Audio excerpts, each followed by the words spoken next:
Ethan, first time mo makainom ng alcohol. How do you feel? I feel the same. What? What does it sabi? taste like? Oh, bitter, Bitter daw. daw. Totoo. Ano ang sabi ni Miguel? He started twerking. Si Raulo. Si Raulo talaga si Miguel. Ano started twerking? Sige nga, o paano? Ano yung effect Oo. sa'yo ng alcohol? Sige Sige nga. Pakita mo nga Tingnan sa ko amin. nga. Oh. Ayan na, yun na. Liga na nga ni. At anong masabi mo sa natin kinain natin? Yung kanilang traditional na... Okay lang, parang... Parang kebab din, no? Oh, Ganun similar. Pero Parang- healthy siya, parang healthy healthy yung... naman. Hindi masyadong ano, Saka nag-order ulit kami ng Greek salad. Kasi hindi masyadong masarap ano, talaga. hindi masyadong flavorful. Oh, kulang. Kulang Pero sa una lasa. yung masarap, no? Sarap Oo, yung yung unang kinina natin sa may kininin natin. karinderya lang. Yung kay Masarap Lola nun. and Lolo. Oo.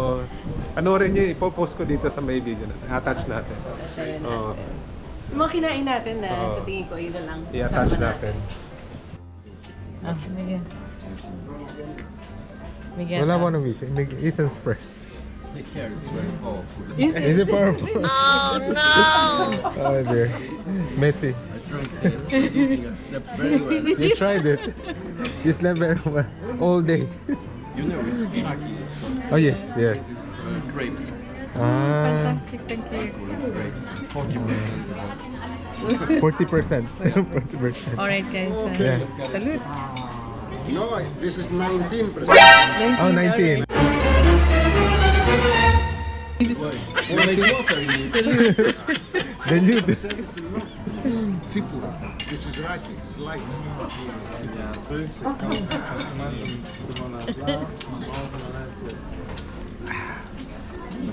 Did you try it? Alcohol talaga ah. Kajun. Nice. It's mild anyway. On t'a demandé ce que tu First time ni Ethan. One more. Ano Ethan?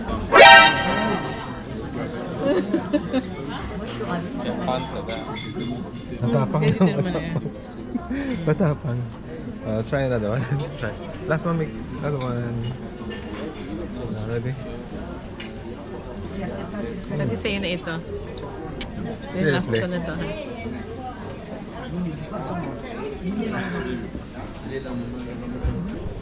Sheila, napainom pa ata si Painom Ethan. pa yata si Ethan. First time ni Ethan ah. First time niyang makainom ng, ano yung inom na lang? Mga 19% na alcohol na Oo. parang gin siya. Para siyang Raki- gin. Parang rakia. Oh, grabe. Actually, sabi nung French na katabi namin, 40% daw Oh. yun. Pero ang tapang, no? Ano, Miguel, matapang? No, talaga. Hindi ko kaya yun. Hindi ko kaya yun. Trinay ko na. Parang pang-disinfect na ng Oo. ano eh. Parang luminis yung stomach ko. Pero masarap daw. I recommend Yun naman na, ang ganda na Kumain hangin. kayo Tignan mo, doon. napaka-picture. Napakagandang umaga dito sa... Hanya Crete. Dito pala kami nag-base. Ang ganda na itong pinuntahan natin, no? Kulang yung araw natin. Sa totoo lang, kulang ang isang linggo dito. I think 2 weeks would have been the best time para ma-explore mo itong area na ito. Oh, lahat na nakikita natin dito parang nasa postcard lang talaga. Totoo napaka-picturesque. Ito pala yung lighthouse nila na 16th century. At marami nagpapa-photo dito, especially sa sunset. Oh, ang ganda ng sunset. Ito naman yung kanilang old Venetian fountain. We decided to go sa Old Town at mag-explore dito. Dami makikita dito. Every corner talagang ma-intrigue ka. Talagang napapatingin ako, napapa-stop ako, tingin-tingin sa mga bagay na pwedeng mabili. Oh, ito yung church nila. Dalawang church nakita namin dito, pero ito yung pinasok namin. Kasama namin sila Ethan at sila Miguel. Orthodox Church pa lang itong mga nakita natin dyan, no? Oh, Orthodox Church. Pero halos pareho rin ng mga Catholic at Christian. At natutuwa nga kami kasi yung mga kandila ay napakahaba. Ito naman yung bakery na lagi natin pinupuntahan every morning. Yes, si Jun naging eksperto dito sa pagsasalita sa Greek. Yan. Kasi Ethan naman, eksperto sa mga pudding. Favorite ni Ethan ang pastry dito at eto ang Old Town. Yan. Every corner is mesmerizing. We're thinking, what is this? We keep on seeing it everywhere. Oo nga eh. Ano kaya yun, no? Oo abangan. But anyway, eto na naman. Titingin-tingin kami kung saan-saan na kami napupunta dito sa Old Town. Kada kanto, talagang maganda. Talagang gusto mong balik-balikan at gusto mong ma-explore. Nakaka-intrigue talaga. At ito, nagugutom na ako. Hanap naman tayo ng kakainan. Ano bang nahanap mo dito, June? Authentic na Greek restaurant. Oo naman. At nagugutom na itong dalawa. At Fish. hanap tayo. Mga batang chikiting, oh. Oo, nag-aano rin sila eh. Parang tour Field yata trip. nila. Field trip nila ito ah. Ito, kain na tayo dito. Napaka-friendly po nung host dito. Yung restaurant owners. Ayan. Mawawala ba ang Greek salad? Yes, ito yung pinaka-new favorite namin ni June. Ayan, na-try namin yan. Sarap talaga. At Ang ito, sarap nung kay June na order. calamares. Sobra. At sa inyo naman, mga gyros. Yes, puro manok. Manok, tsaka lamb. Sarap. Si Miguel mahilig kasi sa lamb. Ang ganda talaga, no? Ganda dito, lalo na yung mga mag-honeymoon. I would recommend you to visit this place. At marami pa, ito pala yung mga charms ng kanya. Itong mga Ganda. pusa na ito. Cute They're everywhere. Ang cute, no? Domesticated na ata itong mga to. Wala silang mga owners pero napaka-friendly, oh.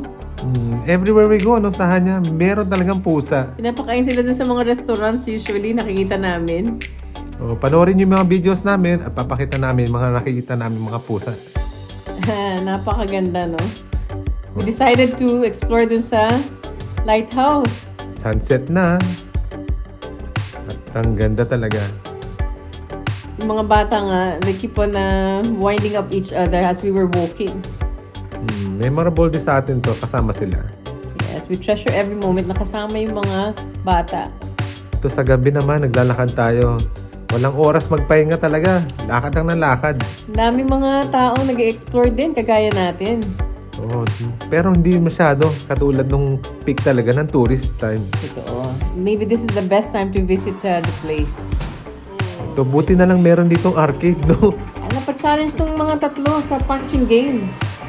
Yan. Gusto nila dito. Binabalik-balikan to kada gabi. At may technique pala ito, sabi ni Miguel. O, yun nga eh. Yan, tatawa tayo. Siyempre, mawawala ba ang pagbabasketball? At billiards. Naku, si Efren. Yan, favorite ni Ethan to. Ayan!